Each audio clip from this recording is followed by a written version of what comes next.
Sapaan Gembala, Rabu 16 Juni tahun 2021. Tema kita tentang meja perjamuan. Bapak dan Ibu mungkin pernah mengingat atau juga menjadi sebuah tradisi kebiasaan keluarga Bapak dan Ibu itu makan bersama-sama di dalam sebuah meja perjamuan atau meja makan gitu ya. Nah, di situ biasanya kita bisa saling berbagi, bercerita, makan, menikmati makanan di dalam makan bersama dengan keluarga. Saya pun juga mengalaminya dan merasakan ada sebuah peristiwa-peristiwa yang unik di mana kita bisa saling berbagi, bercerita hal-hal yang mungkin tidak bisa kita ceritakan kepada orang-orang di sekeliling kita, hanya kepada keluarga dekat. Suatu ketika juga saya mendapatkan sebuah pengalaman pada saat meja makan itu yang bisa membuat keterasingan menjadi sebuah percakapan yang intens, dekat, bahkan bisa berbagi. Yaitu pada saat saya dan bersama dengan orang tua itu makan, bersama dengan orang tua saya makan. Nah, suatu ketika ada pelayan yang datang lalu dia meminta izin karena memang restoran pada saat itu penuh dan meminta izin untuk bisa memberikan tempat, berbagi tempat ya, ada dua bangku kosong untuk satu pasangan. Nah, orang tua saya mengizinkan dan satu pasangan ini datang, mereka berbagi, mereka makan, dan uniknya adalah mereka itu adalah pasangan yang baru saja menikah dan sedang berbulan madu pada saat itu. Nah, pada saat mereka bermakan, kami juga mulai saling berbagi cerita. Mereka menceritakan tentang kebahagiaan mereka, pernikahan mereka, bagaimana cara mereka bertemu. Dan pun juga demikian, karena pada saat itu saya masih mungkin kelas SD gitu ya, Bapak dan Ibu. Dan orang tua saya memberikan wejangan kepada pasangan ini tentang kehidupan pernikahan atau pada saat mereka nanti mempunyai anak. Lihat Bapak dan Ibu yang terkasih dalam Yesus Kristus, keasingan, kecanggungan berubah di dalam meja makan tersebut menjadi sebuah rasa kehangatan dan sebuah persaudaraan.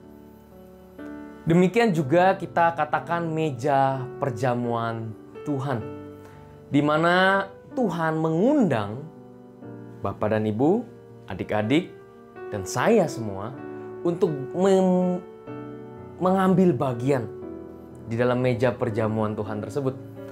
Nah, kesempatan kita bisa masuk ke dalam meja perjamuan itu bukan karena kita hebat, kita luar biasa, tapi kembali lagi ingatlah karena kasih karunia Tuhan.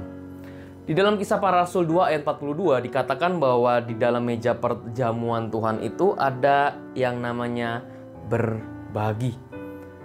Oleh karena itu, kalau kita mengingat meja perjamuan Tuhan, meja perjamuan, jangan hanya, bukan berarti saya bilang ini tidak penting, ini sangat penting. Jangan hanya cuma mengenang akan kematian dan kebangkitan Kristus dalam perjamuan kudus tubuh dan darah Kristus, tetapi di sini juga letak meja perjamuan Tuhan adalah bukan hanya sekedar mengingat saja, tetapi ada aspek sosialnya, yaitu mau berbagi kepada sesama tanpa memandang status dan etnis apapun, status sosial apapun, pendidikan, kekayaan, dan yang lainnya.